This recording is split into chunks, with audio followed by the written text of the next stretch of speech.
ಇದುವರೆಗೂ honey trap ಅನ್ನೋದು ಸಿಕ್ಕಾಬಟ್ಟೆ ಸದ್ದು ಆಗ್ತಾ ಇತ್ತು, ಸುದ್ದಿ ಮಾಡ್ತಾ ಇತ್ತು. ಆದ್ರೆ ಇದೀಗ ಈ ಹನಿ ಟ್ರ್ಯಾಪ್ ಸೈಡಿಗೆ ಹೋಗಿ ಸುಪಾರಿ ಅನ್ನುವಂತ ಟ್ವಿಸ್ಟ್ ಬರ್ತಾ ಇದೆ.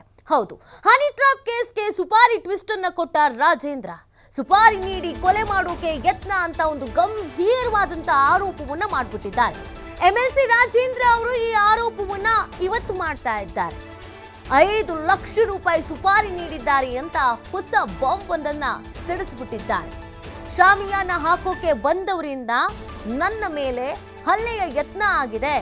ವಾಯ್ಸ್ ರೆಕಾರ್ಡ್ ನಲ್ಲಿ ನನಗೆ ಎಲ್ಲಾ ಗೊತ್ತಾಗಿದೆ. ನನ್ನ ಮೇಲೆ ಹನಿ ಟ್ರ್ಯಾಪ್ ಆಗಿಲ್ಲ, ಫೋನ್ ಕಾಲ್ಸ್ ಅಷ್ಟೇ ಬಂದಿದೆ. ದೂರು ನೀಡಿದ ಬಳಿಕ MLC ರಾಜೇಂದ್ರ ಈ ಸ್ಟೇಟ್ಮೆಂಟ್ ಕೊಟ್ಟಿದ್ದಾರೆ. ರಾಜೇಂದ್ರರನ್ನೇ ಟಾರ್ಗೆಟ್ ಮಾಡಿದ್ರ? ಅಪ್ಪ ಮಕ್ಕಳ ರಾಜಕೀಯ ಭವಿಷ್ಯಕ್ಕೆ ಫುಲ್ ಸ್ಟಾಪ್ ಇಡೋದಕ್ಕೆ ಯತ್ನಿಸಲಾಯ್ತಾ? ಅಪ್ಪನಿಗೆ ಹನಿ ಟ್ರ್ಯಾಪ್ ಯತ್ನ, ಮಗನಿಗೆ ಸುಪಾರಿ ಕೊಲೆಗೆ ಯತ್ನ. ನಿಜವಾಗ್ಲೂ ಕಾಂಗ್ರೆಸ್ನಲ್ಲಿ ಏನಾಗ್ತಿದೆ ಅನ್ನುವಂತ ಅನುಮಾನ ಹುಟ್ಕೊಳ್ತಾ ಇದೆ.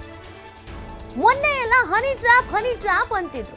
ನನ್ನ ಮೇಲೂ ಕೂಡ ಹನಿ ಟ್ರ್ಯಾಪ್ ಯತ್ನ ಆಗಿತ್ತು ಅಂದಿದ್ರು. ನಮ್ಮ ಅಪ್ಪನ ಮೇಲೂ ಕೂಡ ಹನಿ ಟ್ರ್ಯಾಪ್ ಯತ್ನ ಆಗಿದೆ ಅಂತ ಹೇಳಿದ್ರು.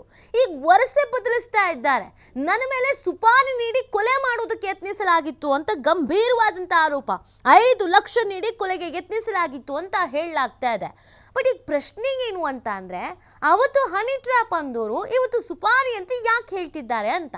ಅಕಸ್ಮಾತ್ ಎರಡೂ ಆಗಿದ್ರೆ ಅವತ್ತು ಹನಿ ಟ್ರ್ಯಾಪ್ ವಿಚಾರವನ್ನ ಪ್ರಸ್ತಾಪಿಸಬೇಕಾದ್ರೇನೆ ಹನಿ ಟ್ರ್ಯಾಪು ಯತ್ನ ನಡೀತಾ ಇದೆ, ಸುಪಾರಿಗೂ ಕೂಡ ಯತ್ನಿಸಲಾಗಿದೆ ಅಂತ ಹೇಳಬಹುದಿತ್ತಲ್ವಾ? ಯಾಕೆ ಹೇಳಿಲ್ಲ ಅನ್ನೋ ಪ್ರಶ್ನೆ ಹುಡ್ಕೊಳ್ತಾ ಇದೆ. ಸಡನ್ ಆಗಿ ಇದೀಗ ಸುಪಾರಿಯನ್ನು ಕೊಡಲಾಗಿದೆ ಅಂತ, ನನ್ನ ಮೇಲೆ ಕೊಲೆ ಯತ್ನವನ್ನು ಮಾಡಲಾಗಿದೆ ಅಂತ ಈಗ ಯಾಕೆ ದೂರು ಕೊಡ್ತಿದ್ದಾರೆ ನೋಡಿ. ಈ ಪ್ರಕರಣ ಆಗಿರೋದು ನವೆಂಬರ್ನಲ್ಲಂತೆ, 2024 ನವೆಂಬರಲ್ಲಿ. ಇಲ್ಲಿವರೆಗೂ ಯಾಕೆ ಸುಮ್ಮನಿದ್ರು ಪ್ರಶ್ನೆ ಅಲ್ವಾ? ಸೊ ಇದು ನೋಡೋಣ. ಅದಕ್ಕಿಂತ ಮುಂಚೆ ಇವತ್ತು ಏನು ಹೇಳಿದ್ರು ಅನ್ನೋಣ ಕೇಳೋಣ ಬನ್ನಿ. ಇದು ಮಾಡಬೇಕು ಪ್ರಯತ್ನ ಅಂತ ಹೇಳಿದ್ರೆ ಫೋನ್ಸ್ ಕಾಲ್ಸ್ ಬರ್ತಿದೆ ಅಂತ ಮಾತನ್ನು ನಾನು ನಿಮ್ಮ ಹತ್ರ ಮೊದಲ ಬಾರಿ ಮಾತಾಡಿದಾಗಲೂ ಫೋನ್ಸ್ ಕಾಲ್ಸ್ ಬರ್ತಿದೆ ಅಂತ ನಾನು ಹೇಳಿದ್ದೆ. ಆದರೆ ಇವತ್ತು ನಾನು ನನ್ನ ದೂರು ಕೊಟ್ಟಿರೋವಂಥದ್ದು ನನಗೆ ಕಳೆದ ನವೆಂಬರ್ 16ನೇ ತಾರೀಕು ನನ್ನ ಮಗಳು ಬರ್ಡೇ ನಡೆಯುತ್ತೆ. ಆ ಮಗಳು ಬರ್ಡೇ ನಡೆಯೋ ಸಂದರ್ಭದಲ್ಲಿ ಮನೆಗೆ ಏನು ಶಾಮಿಯಾನ ಹಾಕಕ್ಕೆ ಬರ್ತಾರೆ ಒಂದು ದಿನದ ಹಿಂದೆ, 16 ನನ್ನ ಮಗಳು ಬರ್ಡೇ ಇರುತ್ತೆ. ಒಂದು ದಿನದ ಹಿಂದೆ ಶಾಮಿಯಾನ ಹಾಕಕ್ಕೆ ಯಾರು ಬರ್ತಾರೆ, ಆ ಶಾಮಿಯಾನ ಹಾಕಕ್ಕೆ ಬಂದಂಥವ್ರು ನನಗೆ ಅಸಲ್ಟ್ ಮಾಡಬೇಕು.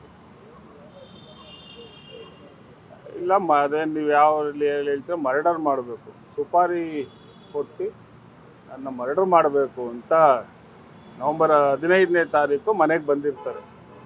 ಬಂದು ಪ್ರಯತ್ನನೂ ಮಾಡಿರ್ತಾರೆ. ಪ್ರಯತ್ನ ಅವ್ರಿಗೆ ಸಕ್ಸಸ್ ಆಗೋದಿಲ್ಲ. ನನಗದು ಜನವರಿಯಲ್ಲಿ ಗೊತ್ತಾಗುತ್ತೆ ಈ ವಿಚಾರ. ಅದು ಹೇಗೆ ಗೊತ್ತಾಗುತ್ತಪ್ಪ ಅಂತ ಹೇಳಿದ್ರೆ, ನನಗೆ ನನ್ನ ಸೋರ್ಸಿಂದ ಒಂದು ವಾಯ್ಸ್ ರೆಕಾರ್ಡ್ ನನಗೆ ಸಿಗುತ್ತೆ. ಆ ವಾಯ್ಸ್ ರೆಕಾರ್ಡಲ್ಲಿ ಏನು ಹೇಳ್ತಾರೆ, ಇದೆಲ್ಲ ಮಾಹಿತಿಗಳು ಬರುತ್ತೆ.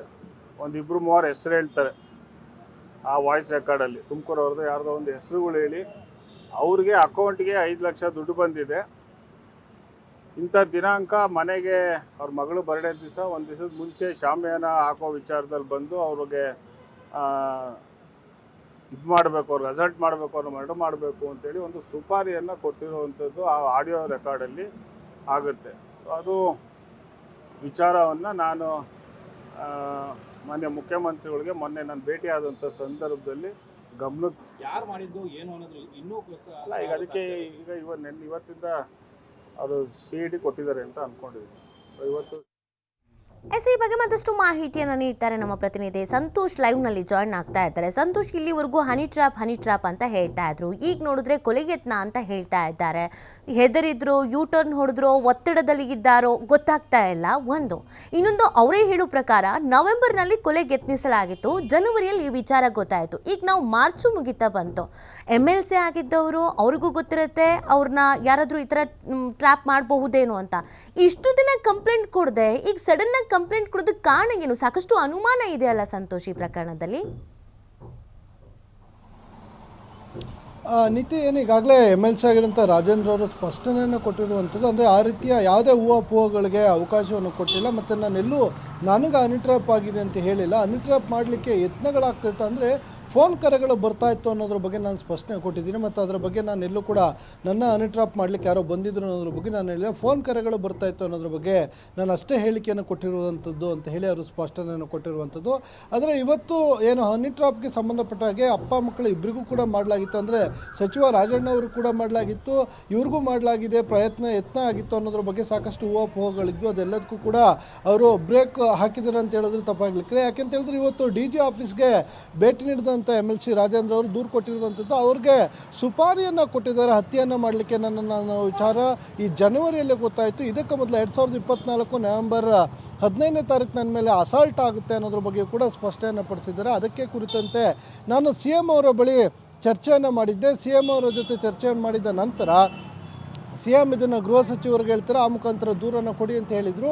ಈ ಸಂಬಂಧ ಇವತ್ತು ನಾನು ಗೃಹ ಸಚಿವರನ್ನು ಕೂಡ ಭೇಟಿಯನ್ನು ಮಾಡಿದ್ದೆ. ಹಿಂದೆ ಅವರು ದೂರು ಕೊಡಲಿಕ್ಕೆ ಸೂಚನೆಯನ್ನು ಕೊಟ್ಟಿದ್ದರು. ಅದರಂತೆ ನಾನು DG ಅವ್ರನ್ನ ಭೇಟಿ ಮಾಡಿ ಇವತ್ತು ದೂರು ಕೊಡಲಿಕ್ಕೆ ಬಂದಿದ್ದೆ.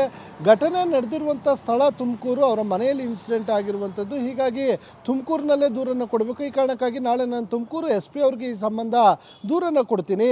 ಏನು ನವೆಂಬರ್ 15ನೇ ತಾರೀಕು 2024 ಇದೆ. ಅವತ್ತು ಅವರ ನಾಳೆ ಅಂದರೆ 2024 ನವೆಂಬರ್ 16ರಂದು ಅವರ ಮಗಳ ಬರ್ತ್ಡೇ ಇರುತ್ತೆ. ಅದಕ್ಕೆ ಹಿಂದಿನ ದಿನ 15ನೇ ತಾರೀಕು ಬಂದು ಮನೆಯಲ್ಲಿ ಶಾಮಿಯಾನನ್ನು ಹಾಕಲಿಕ್ಕೆ ಒಂದು ತಂಡ ಬಂದಿರುತ್ತೆ.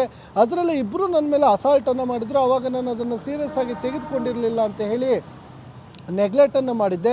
ಆದರೆ ಇದಾದ ಬಳಿಕ, ಅದು ಮುಗಿದ 2 ತಿಂಗಳ ಬಳಿಕ ನನಗೆ ಒಂದು ಆಡಿಯೋ ಸಿಗುತ್ತೆ ಜನವರಿಯಲ್ಲಿ. ಆ ಆಡಿಯೋದಲ್ಲಿ ಇಬ್ಬರು ಕಾನ್ವರ್ಸೇಷನ್ ಮಾಡ್ತಾ ಇರುವಂಥದ್ದು, ನನ್ನನ್ನು ಹತ್ಯೆಯನ್ನು ಮಾಡಲಿಕ್ಕೆ ಸುಪಾರಿಯನ್ನು ಕೊಟ್ಟಿರೋದ್ರ ಬಗ್ಗೆ ಸುಮಾರು 5 ಲಕ್ಷ ಹಣ ಸಂದಾಯವನ್ನು ಮಾಡಿರುವಂಥದ್ದು. ಅದರ ಜೊತೆಗೆ ಸೋಮು ಮತ್ತು ಭರತ್ ಎಂಬುವರ ಇಬ್ಬರ ಹೆಸರು ಕೂಡ ಅದರಲ್ಲಿ ಉಲ್ಲೇಖವನ್ನು ಮಾಡಲಾಗಿದೆ ಅನ್ನೋ ಮಾಹಿತಿಯನ್ನು ಕೂಡ ಅವರು ಹಂಚ್ಕೊಂಡಿದ್ದಾರೆ. ಇನ್ನು ಉಳಿದಂತೆ ಇದಕ್ಕೆ ಸಂಬಂಧಪಟ್ಟ ಹಾಗೆ ಉಳಿದಿರುವ ಎಲ್ಲ ಸಾಕ್ಷ್ಯಾಧಾರಗಳೇನಿದೆ, ಈ ಎಲ್ಲ ಸಾಕ್ಷ್ಯಾಧಾರಗಳನ್ನು ನಾನು SP ಅವರಿಗೆ ನಾಳೆ ಕೊಡ್ತೀನಿ ಮತ್ತು ಆಡಿಯೋನು ಕೂಡ ಅವರಿಗೆ ಅಲ್ಲೇ ಕೊಡ್ತೀನಿ. ಅವ್ರಿಗೆ ದೂರ ಕೊಟ್ಟ ಬಳಿಕ ಅವರು ಇದಕ್ಕೆ ಸಂಬಂಧಪಟ್ಟ ಹಾಗೆ ತನಿಖೆಯ ಕೆಲವು ಹಂತಗಳಿರುತ್ತೆ. ಹೀಗಾಗಿ ಎಲ್ಲವನ್ನೂ ಕೂಡ ನಾನು ಈಗಲೇ ರಿವೀಲ್ ಅನ್ನು ಮಾಡ್ಲಿಕ್ಕೆ ಆಗೋದಿಲ್ಲ. SP ಅವ್ರಿಗೆ ದೂರು ಕೊಟ್ಟ ನಂತರ ಅವರ ತನಿಖಾ ನಂತರ ಇದರ ಸತ್ಯಾಸತ್ಯತೆ ಹೊರಬರುತ್ತೆ. ಸೊ ಇವೆಲ್ಲವನ್ನೂ ನೋಡ್ತಾ ಹೋದಾಗ ಒಂದು ಕಡೆ KN ರಾಜಣ್ಣ ಅವರಿಗೆ ಹನಿ ಟ್ರಾಪನ್ನು ಮಾಡಲಿಕ್ಕೆ ಯತ್ನವನ್ನು ಮಾಡಿರುವಂಥದ್ದು, ಇತ್ತ ಇವರಿಗೆ ಸುಪಾರಿಯನ್ನು ಕೊಟ್ಟು ಹತ್ಯೆಯನ್ನು ಮಾಡಲಿಕ್ಕೆ ಯತ್ನಿಸಿರುವಂಥದ್ದು. ಎರಡನ್ನು ನೋಡಿದಾಗ ಎಲ್ಲ ಒಂದು ಕಡೆ ರಾಜಣ್ಣ ಅವರ ಕುಟುಂಬವನ್ನು ಟಾರ್ಗೆಟ್ ಮಾಡಲಾಗಿದೆಯಾ ಅನ್ನೋ ಅನುಮಾನ ಕಾಣ್ತಾ ಇರುವಂಥದ್ದು. ಈ ಸಂಬಂಧ ರಾಜೇಂದ್ರ ಅವ್ರನ್ನು ಕೂಡ ಪ್ರಶ್ನೆ ಮಾಡಿದ್ರೆ, ನಾನು ಯಾವುದೇ ಬಿಸ್ನೆಸ್ಸನ್ನು ಮಾಡ್ತಾ ಇಲ್ಲ, ನಮ್ಗೆ ಯಾರೂ ಶತ್ರುಗಳಿಲ್ಲ, ರಾಜಕೀಯವಾಗಿ ನಮ್ಮನ್ನು ಮುಗಿಸ್ಲಿಕ್ಕೆ ಈ ಯತ್ನವನ್ನು ಮಾಡಿರ್ಬೋದು, ಇದು ಪೊಲಿಟಿಕಲಿ ನಮಗೆ ಬ್ರೇಕ್ ಹಾಕಲಿಕ್ಕೆ ಈ ರೀತಿಯ ಯತ್ನಗಳು ನಡೀತಾ ಇದೆ ಅನ್ನೋದ್ರ ಬಗ್ಗೆ ಅವರು ಕೂಡ ಹೇಳಿರುವಂಥದ್ದು. ಒಟ್ಟಾರೆಯಾಗಿ ಈ ಪ್ರಕರಣಕ್ಕೆ ಸಂಬಂಧಪಟ್ಟ ಹಾಗೆ ಪೊಲೀಸರ ತನಿಖಾ ನಂತರವಷ್ಟೇ ಸತ್ಯಾಸತ್ಯತೆ ಹೊರಬರಬೇಕಾಗಿರುವಂಥದ್ದು ನೀತಿ. ಥ್ಯಾಂಕ್ ಯು ಸಂತೋಷ್ ತಮ್ಮೆಲ್ಲ ಡೀಟೇಲ್ಸ್ಗಾಗಿ. ಜನರ ಜೇಬಿಗೆ ಮತ್ತೊಮ್ಮೆ ಕತ್ತರಿ ಹಾಕಲಾಗ್ತಾ ಇದೆ. ನಂದಿನಿ ಹಾಲಿನ ದರ 4 ರೂಪಾಯಿ